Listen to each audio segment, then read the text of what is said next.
संसद के शीतकालीन सत्र का आज 14वां दिन रहा और आज संविधान लागू होने के 75 साल पूरा होने के मौके पर लोकसभा में संविधान पर चर्चा शुरू हुई। इसके साथ ही आज ही के दिन 13 दिसंबर 2001 को संसद पर आतंकी हमला हुआ।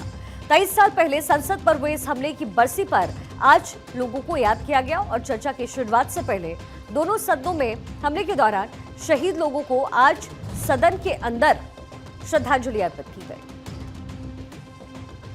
आज ये सदन और संपूर्ण देश 13 दिसंबर 2001 की उस दुखद घटना को गहरी संवेदना के साथ स्मरण कर रहा है, जब कुछ आतंकवादियों द्वारा हमारे लोकतंत्र के उच्चतम प्रतीक भारत की संसद पर हमला किया गया था।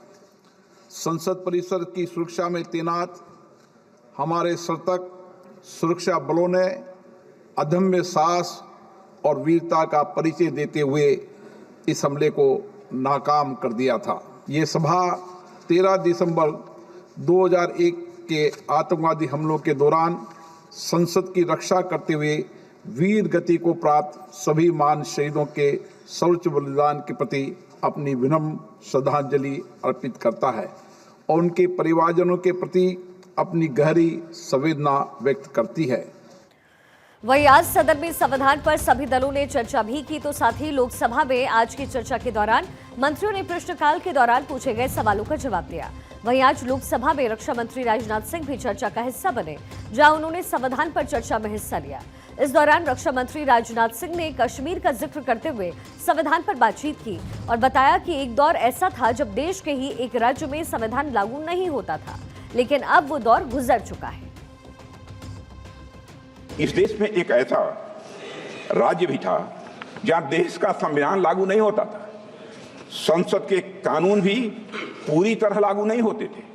हमने वहां भी संविधान को पूरी तरह से लागू करके दिखाया है अध्यक्ष,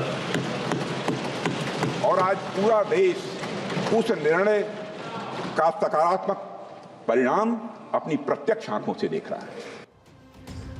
लोकसभा में आज पंचायती राज मंत्री ललन सिंह भी संविधान पर चर्चा का हिस्सा बने, जहां उन्होंने अपने संबोधन के दौरान कांग्रेस पर निशाना साधा, जहां आज उन्होंने कांग्रेस के शासनकाल में कांग्रेस पर संविधान की धज्जियां उड़ाने का आरोप लगाया और दावा किया कि कांग्रेस ने अपने वक्त में संविधान का सम्मान नहीं किया, लेकिन आज संविधान की कॉपी लेकर के वो घूम रहे हैं।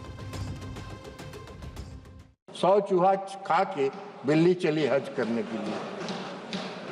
पूरे शासन काल में आपने संविधान की धज्जी उड़ाई और संविधान की धज्जी उड़ाने के बाद जो संविधान के भक्षक हैं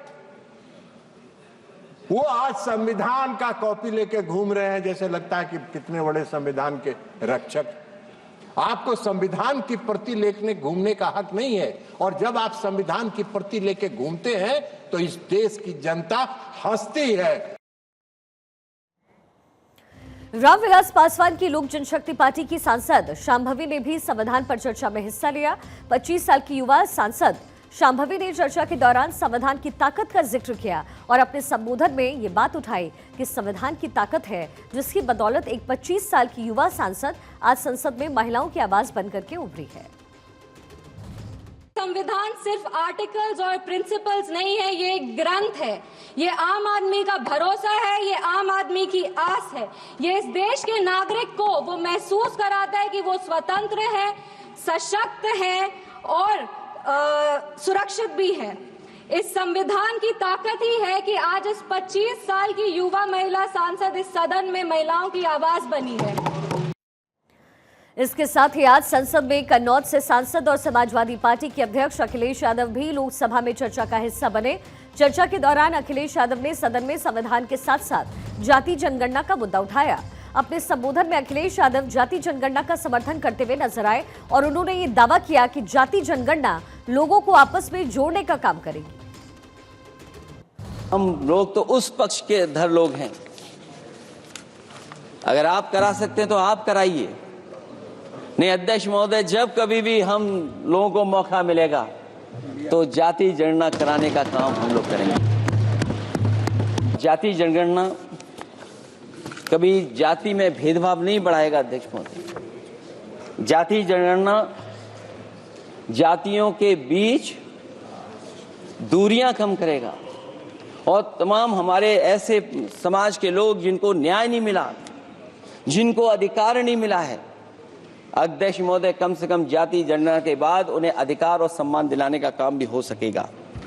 इसलिए हम इसके पक्ष में।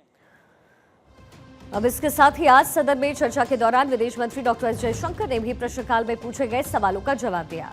इस दौरान सदन में चर्चा करते हुए विदेश मंत्री डॉक्टर एस जयशंकर ने भारत में मेंबर्स फर्स्ट पॉलिसी के बारे में इंफॉर्मेशन दी और इसी बीच सदन में आज की चर्चा के दौरान विदेश मंत्री एस जयशंकर ने भारत नेपाल और भारत म्यांमार संबंधों पर चर्चा की। इस दौरान सदन में चर्चा के बीच भारत बांग्लादेश रिश्तों पर चर्चा हुई और अपने संबोधन में विदेश मंत्री ने बताया कि दोनों देशों के बीच रिश्ते अच्छे रहे हैं और ये आशा जाहिर की कि आने वाले वक्त में भी रिश्ते बेहतर रहेंगे। Regarding Bangladesh, sir, we have a good history of development projects. In fact, when we speak about neighborhood first policy, almost in every one of our neighboring countries, with the exception of Pakistan and China, we have had important development projects. That is the case with Bangladesh as well. And certainly it is our hope that with the new dispensation in Bangladesh, we will settle down to a mutually beneficial and stable relationship.